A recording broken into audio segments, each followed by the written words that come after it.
The Saiyan saga starts with Goku revealing that he has a son, who he named after his deceased grandpa Gohan, showing right off the bat that he cares so much for his son to the point that he'd name him after the one he cherished the most. He also revealed that he didn't give Gohan any martial arts training because Chi-Chi insisted that it wasn't needed. Despite Goku wanting to train him, he lets Chi-Chi have the say. Chi-Chi having the final say is something that is present throughout Goku and Chi-Chi's relationship. Even though Goku may not agree, he honors his grandpa's teachings by letting her make the decisions. Raditz then appears and reveals Goku's heritage, that he's a descendant and one of the last surviving members of the alien warriors, the Saiyans. Although Goku viewed Raditz and the Saiyans as evil scumbags, Raditz insisted that they're simply doing what they're bred for, and tells Goku he's not fit to live on Earth, and by doing so he's only restricting his Saiyan nature, foreshadowing Goku's development in a later arc. Goku however claimed that he didn't care for his heritage, and only wanted Raditz to leave his home. This was the start of Goku learning what it truly means to be a Saiyan, and knowing who he is. Raditz then kidnaps his son Gohan, forcing a desperate Goku to team up with his arch-enemy Piccolo. This showed how Goku was willing to put aside his dislike for receiving help, because he felt saving his son was too important. Goku died in a fight with Raditz, with Piccolo surviving and kidnapping Gohan, who was revealed to have great potential during the fight. During Goku's training with King Kai explained being a Saiyan gives them a gift and sense for battle, which Goku happily acknowledges since he's a Saiyan. Later on, before his fight with Vegeta, a key exchange with Vegeta before their battle ensues.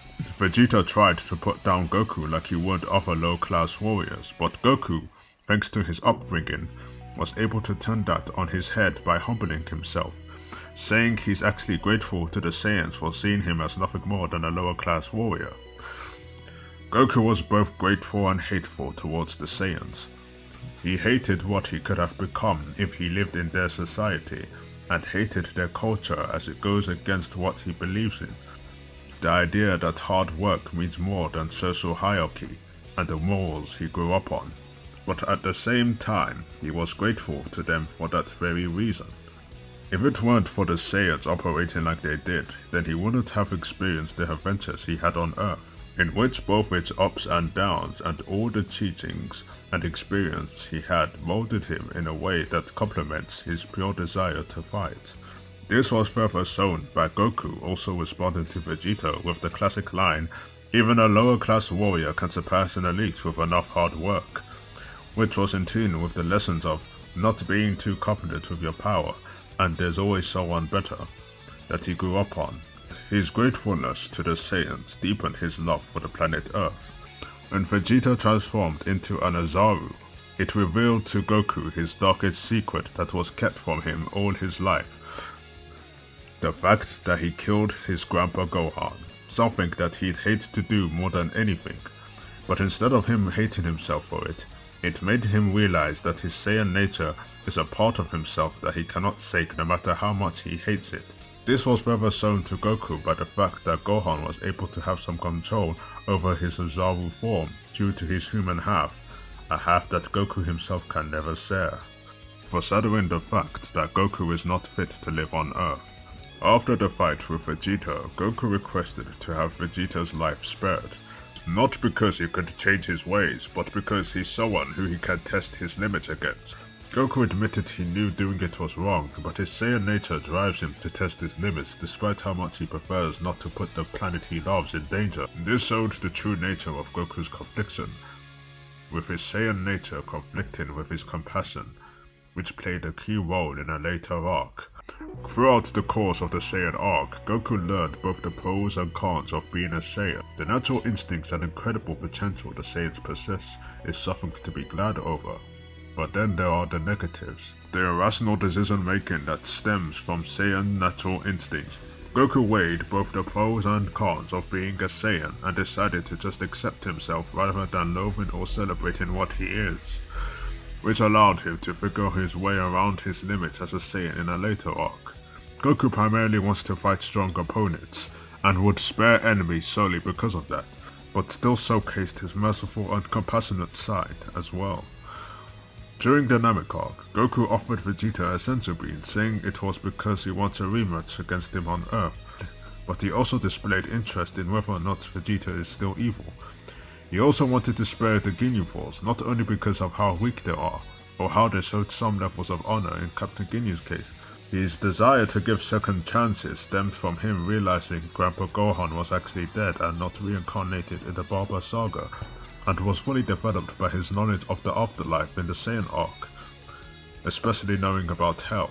Later on in the Namek arc, Vegeta reveals to Goku while dying at the hands of Frieza the truth behind planet Vegeta's destruction, that it was Frieza who destroyed the planet. Goku, although still hating both Vegeta and the Saiyans, couldn't help but respect Vegeta for crying and begging to him, because of how hard it must have been for someone as prideful as Vegeta to do it. It was a level of pride Goku can relate to being a Saiyan himself, because it wasn't Vegeta liking the Saiyans, which Goku can never do, that fueled his emotions, but it was how the Saiyans were the source of Vegeta's own pride, of what he is. And although Goku has opposing beliefs to Vegeta, he wanted to share Vegeta's pride out of respect, meaning taking pride in himself and his own beliefs as a Saiyan raised on Earth. That's why Goku chose to fight for the Saiyans, because Frieza enslaving the Saiyans was an insult to what Goku is. Since Frieza enforced the idea that the Saiyans are nothing more than lower life forms, and their potential will never be much higher than what the Scouter readings determine what their place in the social hierarchy is, which goes against Vegeta's belief in the Super Saiyan legend, and Goku's belief that there's no limit that cannot be overcome. This marked Goku's full acceptance of who he is to the point that he's willing to defend it.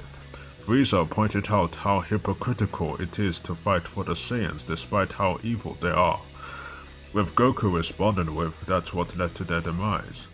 This showed that although Goku was willing to defend the Saiyans, he still doesn't defend them based on how right or wrong they are, but by what they actually are. Goku himself still believed that being a Saiyan can lead to him doing wrong things, but still accepted it rather than trying to defend how right he is to do it. Goku owned the fact that he was the Super Saiyan of legend and is very well the strongest, but instead of being happy about this, it upsetted him because he realized that he may no longer have limits to break or stronger opponents to push himself for. Owning the legend of the Super Saiyan meant going against Goku's reason for living, which greatly upsetted him.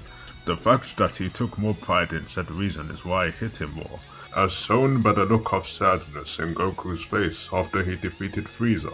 It was one of the reasons why he wanted to spare Frieza, the other being because Frieza would have to live with the humiliation of being defeated by a supposed lower life form, and why Goku held back his blast enough so that Frieza was able to survive and get reconstructed.